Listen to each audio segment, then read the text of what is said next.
Wahaikum bitahiyatil Islam wa tahiyatil ahli jannah mubarak wassalam. Assalamualaikum warahmatullahi wabarakatuh. Waalaikumsalam warahmatullahi wabarakatuh. Alhamdulillahilladzi amarna bil ittisabi bihamdillah. Asyhadu an la ilaha illallah wahdahu la syarika lah wa asyhadu anna sayyidana Muhammadan abduhu wa rasuluhu la nabiyya ba'dahu wa la rasulah. Allahumma shalli wa sallim ala sayyidina Muhammad wa ala alihi wa sahbihi wa man tabi'ahu amma ba'd. Yang sama-sama kami hormati ketua pengurus masjid ataupun yang mewakili, yang sama-sama kami hormati para ustaz, para ustazah, alim ulama, para sepuh, cerdik pandai, cendekiawan yang tidak bisa kami sebutkan satu persatu namanya, wabil khusus para jamaah, bapak-bapak, ibu-ibu, jamaah salat subuh yang insya Allah kita berdoa meminta kepada Allah Subhanahu wa Ta'ala dari 3 bulan. Insya Allah hari ini alhamdulillah kita masuk berada di bulan Rajab. Sebentar lagi kita akan masuk pada bulan Sya'ban. Kalau tidak salah hari tanggal 22 Rajab aja ya.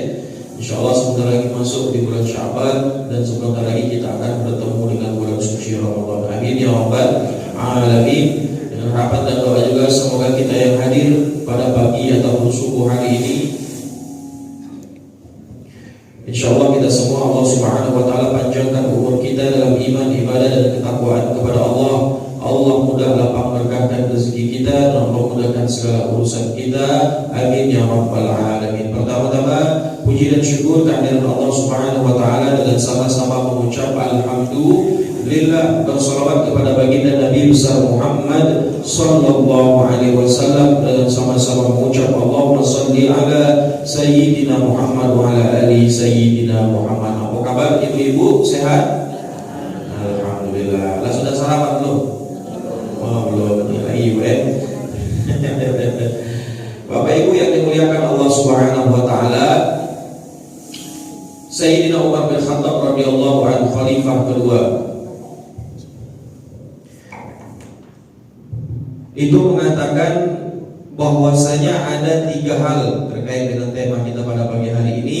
Ada 3 hal yang jangan sampai kita remehkan, dan kadang mohon maaf kalau kita perhatikan pada saat ini banyak di antara kita ini meremehkan 3 hal tersebut.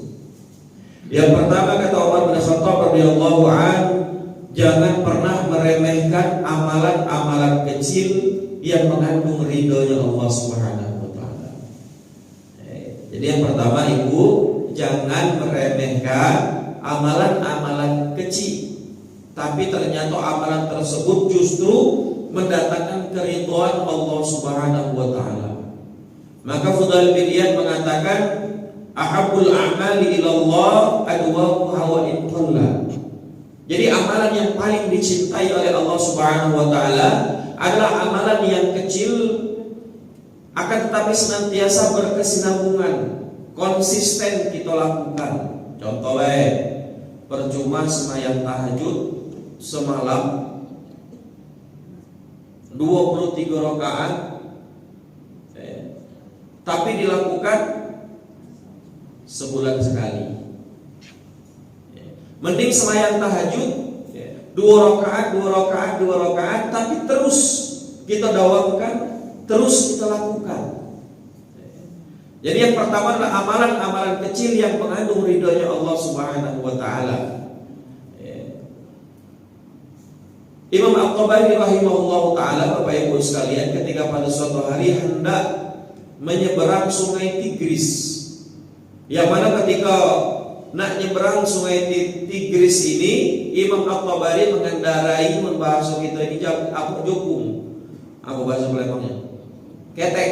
Nah, ketek jadi bawah jembatan Ampera itu. Ketika sudah naik di pucuk jukung, lalu jadi naik pucuk ketek, penumpanglah sudah penuh, sopirnya sudah ada, keneknya melepas kekebatan ikatan jukung ataupun ketek tadi, baru terlepas tali ikatannya. Imam At-Tabari mendengar salah seorang lelaki itu bersin, haji. Kemudian yang bersin tadi mengucapkan tahmid, alhamdulillah. Tapi sekian banyak orang yang ada di dermaga tersebut mendengar bersin laki-laki tadi, dakati yang menjawab dengan tasmid ataupun tarhib, ya kamu Allah, bingsal Imam At-Tabari. Kemudian Imam Tabari ngomong dengan supir ketek tadi, pir katanya, baca kita berlaku dengan ngelipir dulu katanya. Balik lagi ke dermaga. Ngaku Imam Tabari katanya, aku dengar ada laki-laki yang bersin, dia mengucapkan tahmid tapi tidak kate yang menjawab dengan tarhib. Kemudian singkat cerita, berdasarkan kesepakatan dari sopir kenek dengan segala penumpang yang ada di ketek tadi, berlaku lagi, dikebut ke lagi tali ketek tadi di dermaga. Ngulang lagi balik. Naik Imam Tabari ke dermaga, bertanya dengan laki-laki ataupun jantan yang bersin tadi, Pak, aku dengar kau tadi bersin. Iya, kau mengucapkan alhamdulillah. Iya katanya. Ada yang menjawab dengan tarhib, tidak kati. Maka ketika aku naik pucuk dermaga ini, saat aku bertanya kepadamu ini, aku yang menjawabnya dengan kalimat tarhib, yarhamu Allah. Balik singkat cerita, sampai Imam Tabari ke rumah. Ketika malam hari, seluruh penumpang ketek supir dengan kenek tadi ketika tidurnya bermimpi sikok mimpi yang sama. Apa mimpinya? Mimpi Imam Al-Tabari membeli kaplingan tanah di surga dengan ucapan kalimat tarhib tadi. Rasanya sepele. Yang kadang mohon maaf, yang pertama inilah yang galak kita remehkan. Kadang banyak di antara kita yang bersin aja, yang lebih kurang ajar lagi, yang bersin tadi tidak ucap tahmid. Bersin lah. Bahkan di dusun Gawiku di hari Sanusi ada wa ya'udzubillah, bukan mengomongkan aib tapi menjadikan pelajaran untuk kita bersama. Sudah kami sebutkan nama tempat kejadian untuk menjaga kode etik jurnalistik bahasanya itu ya. Bukan ini masuk TV ya, mau mana nyorot ke sini banyak. Masuk TV ya. TV masjid ya. Masya Allah. Jadi di dusun kami itu ada seorang lelaki yang sudah meninggal dunia. Allah ya rahmat, semoga Allah mengampuni beliau. Setiap bersin sumpah serapah, Pak. Sumpah serapahnya tidak macam-macam. Hajim, petir, sampar laku di sini. Hajim, petir, sampar laku. 3 kali dia bersin itu yang diucapkan. Sumpah serapah. Jadi wa qadarallahu ma yasha'al kalam doa. Apa yang kita ucapkan itu adalah doa. Suatu hari, karena dusun kami itu daerah perairan Bapak Ibu sekalian, dia dimasang apa itu namanya? Untuk nangkap iwa itu yang jaring-jaring. Cakramalnya itu bahasa kami itu ukat. Ya, ukat itu jaring iwa itu. Masang jaring iwa, kondisi lagi hujan deras, tiba-tiba dak kate angin, dak kate apa-apa, sekali itulah petirnya Pak. Celantung, jegar, mati ya Pak sahabat petir. Ini ada kisah nyata ya. Maka hati-hati. Maka ketika kita bersin Bapak Ibu sekalian, disunnahkan kepada kita semua ini ya, adalah mengucapkan kalimat tahmid, hajim, alhamdulillah. Yang mendengar ucapan tahmid tadi menjawab dengan kalimat tarhim ataupun tashmid. Apa?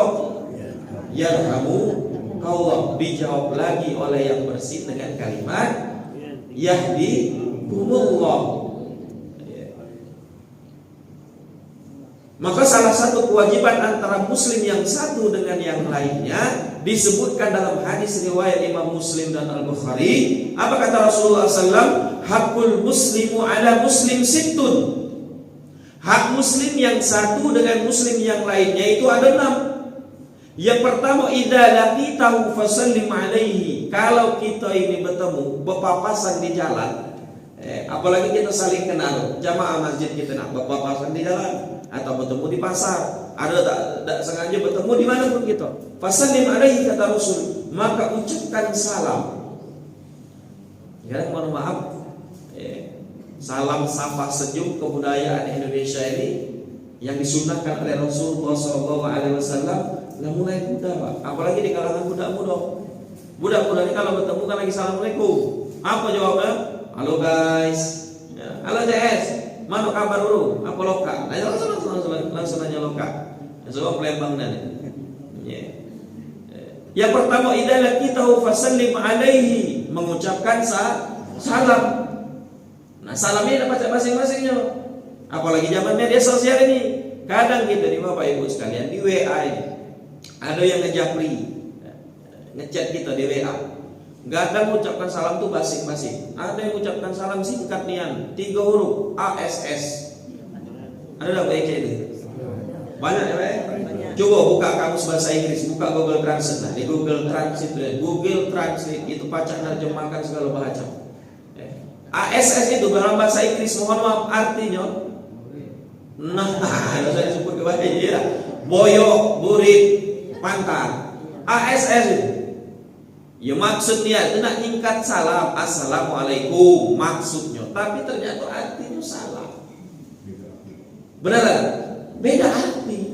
Ada juga yang kadang salam assalamualaikum WLWB.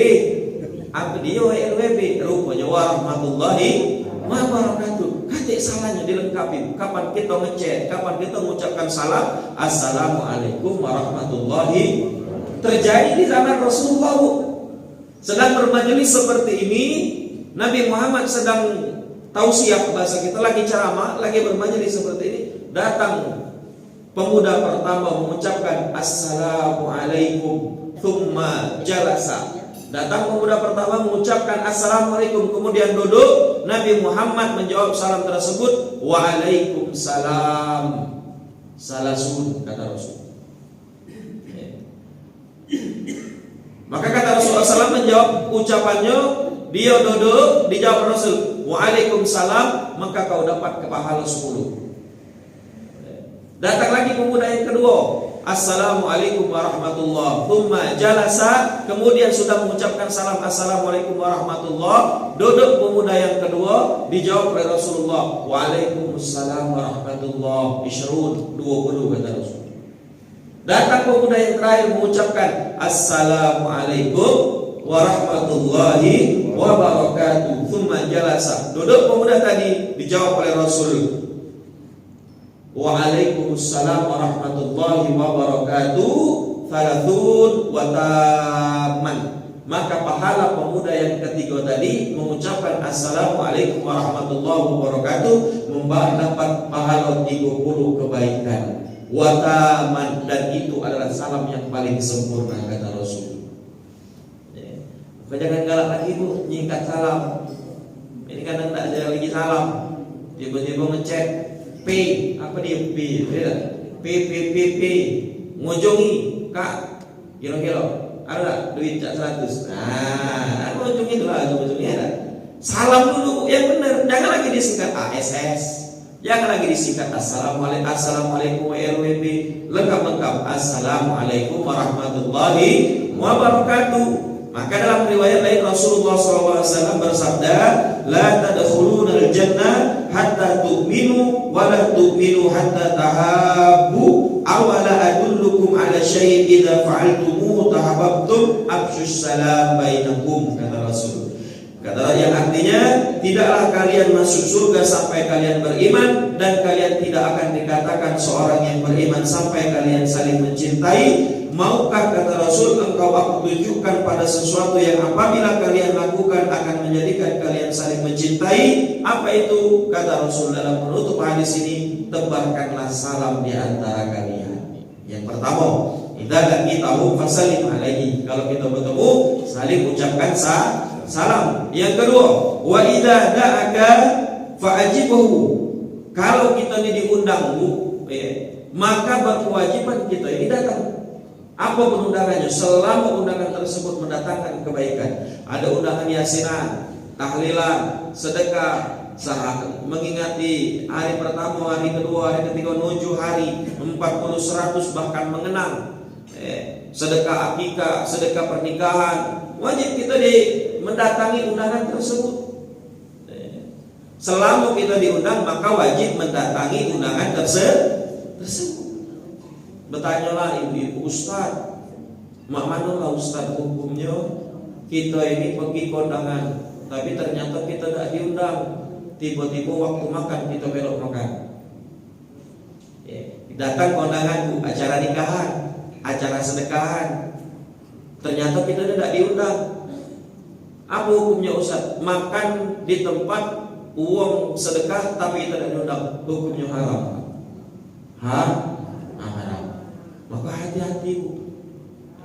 Apalagi mohon maaf, banyak kejadian di kalangan ibu-ibu. Lada diundang, melok makan, mau akan nasi hitam. Banyak bapak-bapak kate, bapak-bapak tukang makannya banyak yang kejadian. Dak kate kantongan sehitam. Nah, botol apa namanya? Kita tahu ibu paling depan. Apa namanya, gelas aqua ini nah. Kalau dihabiskannya isinya banyak dak diminum, dibuangkannya, disobeknya pucuk, dipecel kalau lauk dalam ini, rendang masuk, malbi masuk, ayam kecap masuk, pecel masuk, ayam goreng masuk, singonya katakannya lihat ya. Agak balik dibawanya kantong asai besek ataupun gelas yang diisi daging tadi. Yang makan anak dengan lakinya, maka yang makan haram bukan kita yang datang kondangan tapi tidak diundang sebagai seorang istri. Anak dengan laki kita pun makan haram. Nah, hati-hati. Jadi berhenti kali itu ya. Nah, maka mohon maaf Pak. Salah satu tujuan, salah satu utamanya uang yang kita amanahi untuk sambutan pas sedekah. Pas sedekahnya kan biasanya apalagi acara pernikahan atau sambutan dari mempelai wanita tuan rumah, ada sambutan dari pihak laki-laki. Nah dari tuan rumah ini Pak, selaku kita tuan rumah memberikan amanah kepada yang sambutan tadi disisip ke bagusnya paham yang nyampai ke sambutan. Jadi bagaimana Ustaz? Bapak Ibu sekalian, selesai acara ini kami tidak mempersilahkan Bapak Ibu sekalian pulang terlebih dahulu sebelum makan siang ataupun santap siang bersama dengan kami. Termasuk bil khusus karena yang datang kondangan tadi Pak, bukan sekedar yang kita undang, yang tidak diundang-undang. Termasuk orang yang tidak kita kenal. Apa? Pedagang kaki limo, pedagang jual apa namanya? SOYN, jual Pak Subakar, Teluk Gunung, itu biasanya kapan waktu makan dia melok makan, diundang nggak dia? Tidak diundang, maka disampaikan oleh yang sambutan mewakili tuan rumah. Bapak Ibu sekalian yang dimuliakan Allah Subhanahu Wa Taala, pada akhirnya nanti kami tidak mengizinkan Bapak Ibu sekalian pulang terlebih dahulu sebelum santap siang bersama kami. Bil khusus, bil umum, pada umumnya termasuk bapak-bapak, ibu-ibu yang mungkin ada silap kata dan waktu sehingga tidak bisa kami undang, ataupun para jamaah tamu undangan yang orang asing ataupun mencari nafkah di sekitar acara ini, kami halalkan makanan kami untuk disedekahkan. Sah makannya. Seperti itulah disampaikan supaya ketika kita disedekah, afdal sedekah tidak menjadi duri dalam daging orang yang makan sedekah kita tadi. Ngapa Ustaz menjadi duri dalam daging? Bisa jadi yang makan dari kondangan yang tidak kita undang lagi, jadi bawa ke minuman ya. Sudah ngomong ke aku agak sedikit ya. Ngasih kan, Masya Allah, jazakallah khair. Jadi disampaikan supaya apa? Halal apa yang kita sedekahkan. Masya Allah. Wa idza da'aka fajibu. Nah, yang selanjutnya wa idza stansahaka kata Rasul fansah lahu. Kalau ada yang minta nasihat, berikan nasihat. Jadi kalau ada yang datang minta nasihat kepada kita, maka nasihat yang paling bijak itu dilakukan secara empat mata, bukan di depan umum. Karena kalau nasihat yang dilakukan di depan umum itu namanya menjatuhkan harga diri. Apalagi yang dinasihati, minta nasihat tadi, wa ya'udzubillah, itu adalah aib dari yang meminta nasihat. Maka sepi dulu bahasa gitu, ajak ngomong berdua. Nah, jadi selama kita mampu memberikan nasihat yang baik, berikan. Wa idza aqasa fa hamidallahu wa syamidu. Nah, ini yang termasuk hadis dari Imam At-Tabari tadi. Kalau ada yang bersin, kemudian yang bersin tadi mengucapkan tahmid, alhamdulillah, maka berkewajiban bagi kita yang mendengar ucapan tahmid tadi menjawab dengan tarhim yarhamukallah. Ustaz, bagaimana bersin lebih dari 3 kali? Kata Rasul tak wajib lagi. Ya, jadi kalau contoh ibu-ibu hajim, alhamdulillah, dijawab oleh laki kita, yarhamukallah. Bersin lagi yang kedua, hajim, alhamdulillah, dijawab lagi oleh laki kita, yarhamukallah, dijawab oleh bininya, yahdikumullah. Bersin lagi yang ketiga, hajim, alhamdulillah, dijawab lagi oleh lakinya, yarhamukallah, dijawab oleh bininya, yahdikumullah. Bersin yang keempat kata Rasul, dak kate kewajiban kita menjawab tarhim dengan tahmid tadi dengan tarhim, walaupun bini kita ataupun saudara kita yang bersin tadi mengucapkan alhamdulillah. Siapa ustaz yang menjawabnya, maka malaikat yang mencatat amal baik yang akan menjawab bersin lebih dari 4 kali. Dalam artian apa? Bu, kalau bersin lebih dari 4 kali penyakit berobat. Jangan kalau dipelihara penyakit itu. Wa idza atasa fa'amidallahu fasyamitu. Nah, yang selanjutnya wa idza marida, yang kelima. Wa idza marida fa'uduhu. Kalau ada yang sakit, tadi ada jamaah kita istrinya yang sakit aja. Semoga Allah Subhanahu wa taala berikan kesehatan. Amin ya rabbal alamin. Wa idza marida fa'uduhu. Kalau ada yang sakit maka berkewajiban kita datang untuk menjenguk. Maka obat yang paling mujarab bukan obat dari dokter Pak sebenarnya. Obat dari sanak jiran tetangga kawan pengajian gitu. Ada kawan kita yang terkapar di rumah sakit, di ICU. Ada yang terkapar di rumah, dirawat, Pak Boyo di mana-mana ngomong merah jelas. Tahu lagi ya Ustaz. Kolesterol aku banyak ya. Kolesterol aku banyak ya Ustaz ini. Enggak jelas lagi dan ngomong tadi. Datanglah Bu kita nih. Kawan majelis taklim dari masjid Masjid Raya Skip. Datang bawalah makanan, dia bawa jeruk sekilo, oleh sunnah Rasul itu bawa roti sobek di Indomaret itu, bawa jus di Indomaret, beli itu apa kok bawa ada rame-rame. Ya, kadang mohon maaf yang makannya bukan yang sakit juga, benar? Bukan yang sakit, nyentak itu dia tak? Bawa jeruk sekilo, bawa duku sekilo, bawa durian 10 iko, iya banyaknya bawa durian. Yang makan nyentak makanan yang kita bawa tadi bukan yang sakit, nyapok. Yang nunggu sakit tadi, goyo bawa ranjang, makan. Bawa sunnah seperti itu. Sampai terakhir wa idza mata fatbahu. Sudah sakit, meninggal dunia, maka ketika ada yang meninggal dunia di antara kita, terdengar pengumuman dari masjid Raya Skip ini, inna lillahi wa inna ilaihi raji'un, telah meninggal dunia fulan bin fulan pada tanggal sekian, bulan sekian, pukul sekian, matinya di sini, meninggalnya di karena penyakit ini. Maka ketika kita mendengar pengumuman orang mati tadi, kata Rasulullah SAW, berkewajiban bagi kita mengiringi jenazahnya sampai dia dimakamkan. Kalau ada acara takziah, kita datang untuk pergi bersedekah ke tempat orang takziah, mendoakan almarhum dan almarhumah. Jadi yang pertama adalah jangan meremehkan amalan-amalan yang mengandung ridhonya Allah Subhanahu wa taala. Yang kedua, jangan galak ngeremehkan. Sebaliknya, jangan galak ngeremehkan dosa-dosa kecil yang mengandung murkanya Allah. Apa usah contohnya? Dalam hadis Rasulullah SAW dijelaskan, innallaha kariha thalathatan. Allah membenci 3 hal. Paling Allah benci, Pak.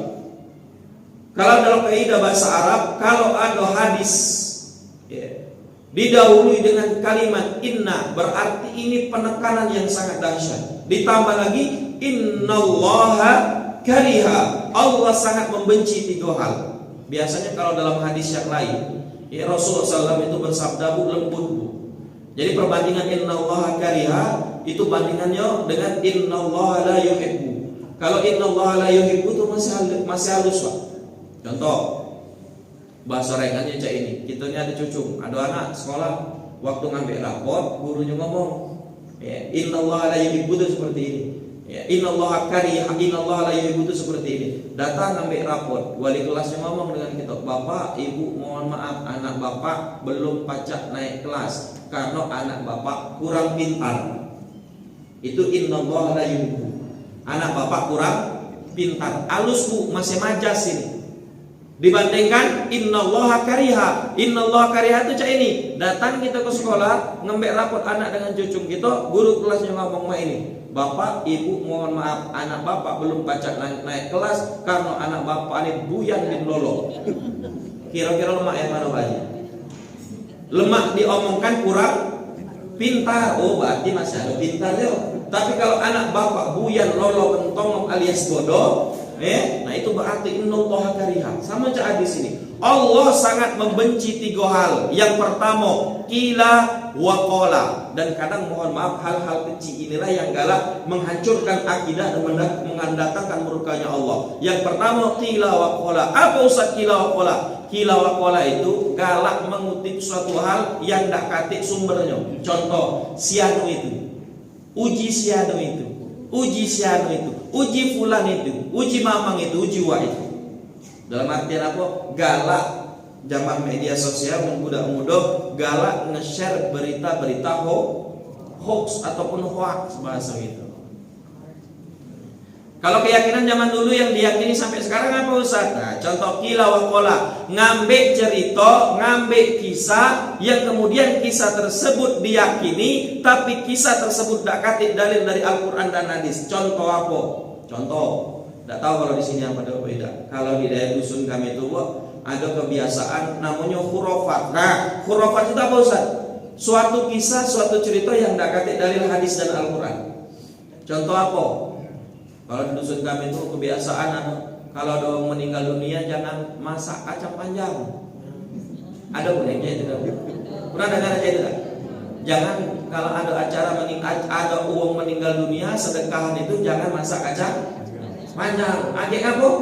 Matinya nyambung. Iya, uji kalau kamu. Wajarlah kita siang kemana-mana dah pernah ada yang masak kacang panjang Pak ya. Paling mentok ayam kecap dengan malu biru dah dimasak mamang ini. Kenapa? Karena berkeyakinan seperti ini Bu. Zaman Rasul kacang panjang.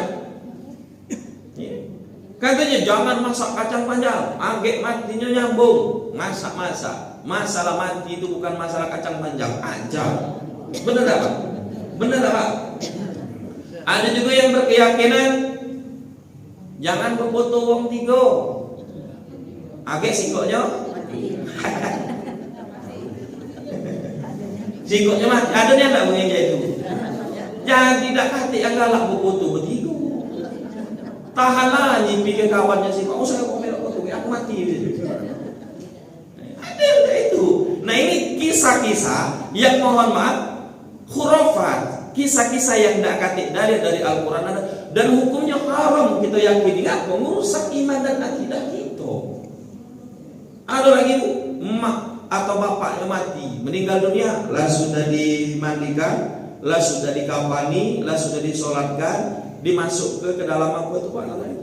Ringgo-ringgo, bahasa meranjat itu ringgo-ringgo ya. Bahasa meranjatnya ringgo-ringgo. Ini kami kebetulan gede kami. Siapa tahu ada orang meranjat, orang di sini. Gede jantan kami orang meranjat, gede betina kami orang beti. Ada orang meranjat di sini kok? Tak naruh. Tak naruh ya. Jadi kalau di mana-mana ada orang meranjat, dimasukkan ke ringgo-ringgo, dimasukkan ke kurung batang Bu, keranda mayat. Ketika nak diangkat, kan keranda mayat itu ada 4 gagang depan 2, belakang 2. Makanya keranda mayat itu Bu, ya, kendaraan yang sopirnya 4, penumpangnya 3. Benar weh? Sopirnya 4, penumpangnya 3. Tak percaya nak nyoba aja lah. Diangkat Bu keranda mayat, sebelum dibawa ke kuburan ada 5 ekor anaknya. Ada berapa ekor anaknya? Nyuruh di bawah apa?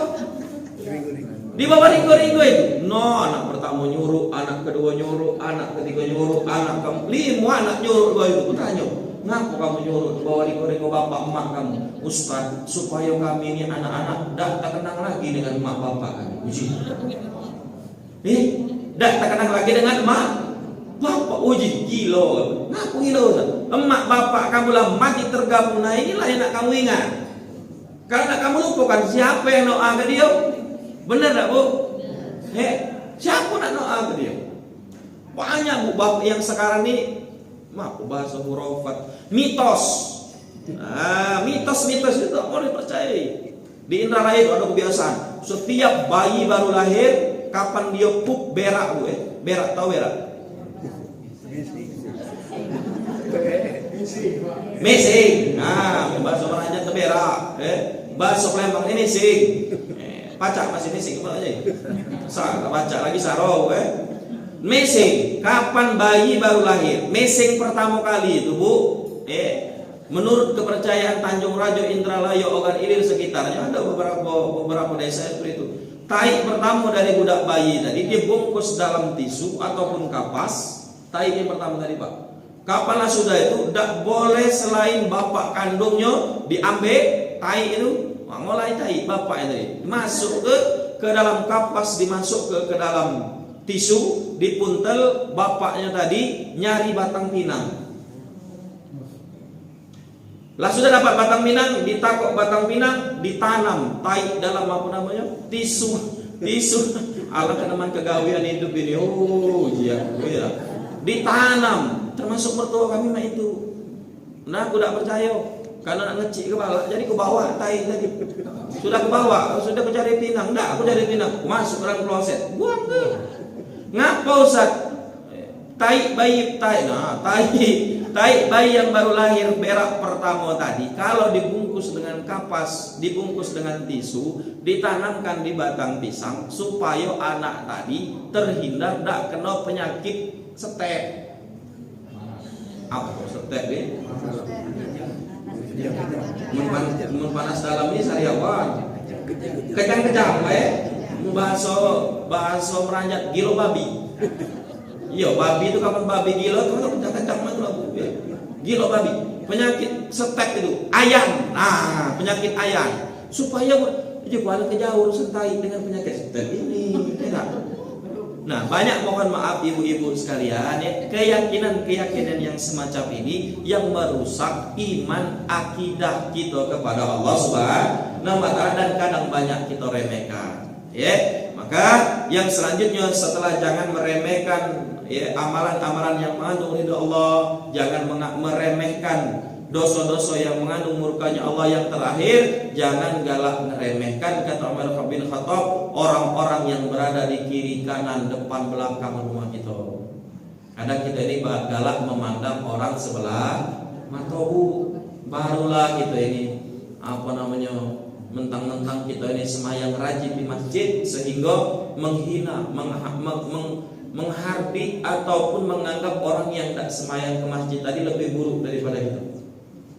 Na'udzubillah tsumma na'udzubillah, kata Umar bin Khattab, bisa jadi atqiyaul afiya. Apa itu atqiyaul afiya? Orang-orang yang dicintai Allah, kekasih-kekasihnya Allah, Allah titipkan di depan belakang kiri kanan rumah kita. Bisa jadi kita berduit sekarang bukan karena sekedar kerja keras kita, bisa jadi ada doa orang-orang yang kita doa, ada doa orang-orang yang sering kita zalimi, ada doa dari sanak dulu tetangga jiran kita. Na'udzubillah tsumma na'udzubillah min zalika. Jadi tiga hal tadi yang jangan sampai kita remehkan. Yang pertama, amalan-amalan yang mengandung ridhonya Allah, amalan kecil yang mengandung ridhonya Allah. Yang kedua, dosa maksiat kecil yang mengandung murkanya Allah Subhanahu wa taala. Yang ketiga, jangan galak meremehkan orang-orang yang berada di sekitar rumah kita. Mungkin hanya ini yang bisa kami sampaikan. Sebelum ditutup, mungkin ada yang ingin bertanya, kami buka sesi tanya jawab. Pernah kata Pak Haji, jangan cak radio. Di radio ngoceh jamaah aja tertidur, kan yang ngomong.